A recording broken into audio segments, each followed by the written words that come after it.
Hi, everybody. I'm going to take you to an article as soon as I figure out how I'm doing it.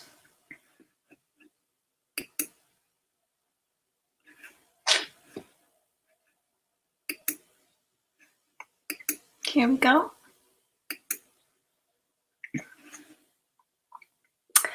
So, anybody that's in construction right now is having a lot of difficulty with the price of material. So we have lumber prices slump as historic boom hits a wall. This was Saturday, June the 5th, 2021. Lumber futures on Chicago Mercantile Exchange fell minus 3.1% to $12.8420 per 1,000 board feet, extending last week's first loss since January. For the last 18 trading sessions, lumber prices have come under pressure amid signs that an unprecedented rally may be waning. Citing data from the trade publication Random Lengths, CIBC analyst Hamir Patel told Bloomberg that Western spruce pine fir prices decreased $130 or negative 8.1% compared to last week's $1,470 per 1,000 board feet, and southern yellow pine 2x4 lumber dropped $92 or minus 6.9% to $12.36 per 1,000 board feet.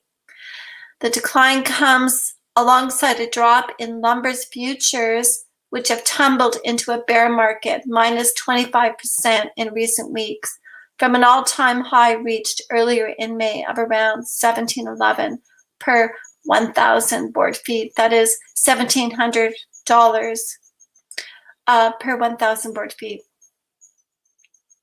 This suggests that sawmills could be catching up amid the flurry of demand from North American home builders, along with supply chain issues, which created massive supply constraints, which propelled lumber prices to record highs. Quote, record softwood lumber prices amid an acute supply shortage appear unsustainable and may correct sharply from a level that's quadruple the 10-year average, end quote, Bloomberg analyst Joshua Zarrett wrote this week. But with lumber prices adding tens of thousands of dollars to new residential builds, some builders have paused or halted new construction. So certainly we are seeing that in Canada. I hope it does get corrected soon. And then we've got former US President Donald Trump says he doesn't like Bitcoin because it competes with the dollar.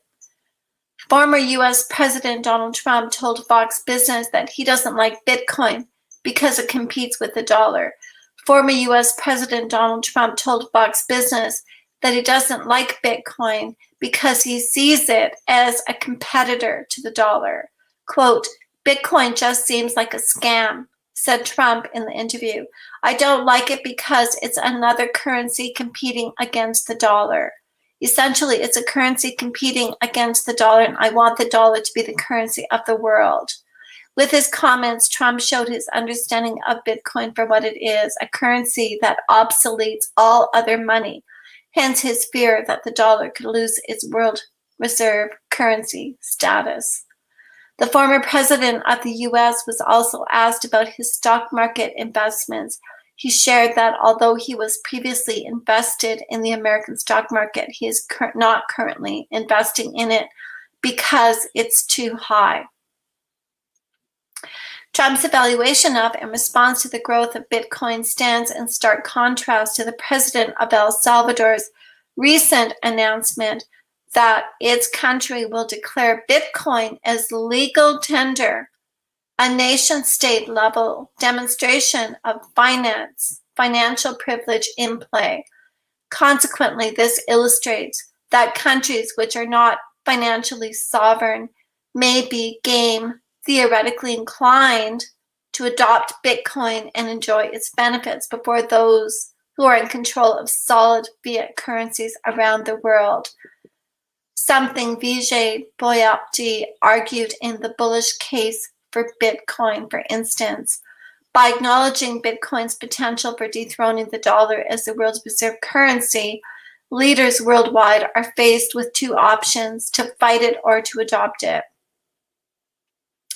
Although financially sovereign countries like the US can try to fight it, it may be a fool's game in the long run, because Bitcoin is a decentralized, hard digital money that is impossible for any president or regulator to ban.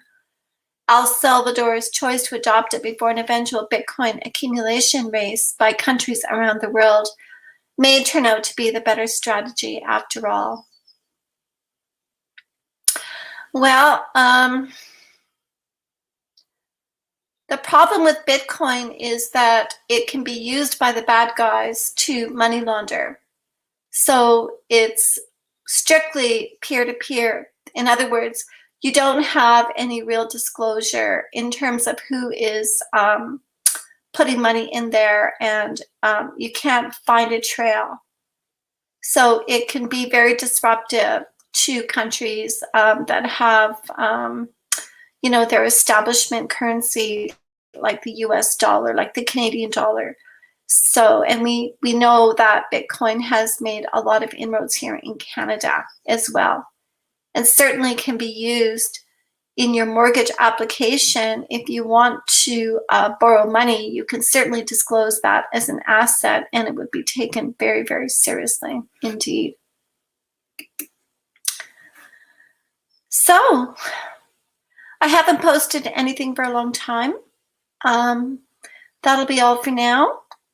Take care, and I'll talk to you later. Bye for now.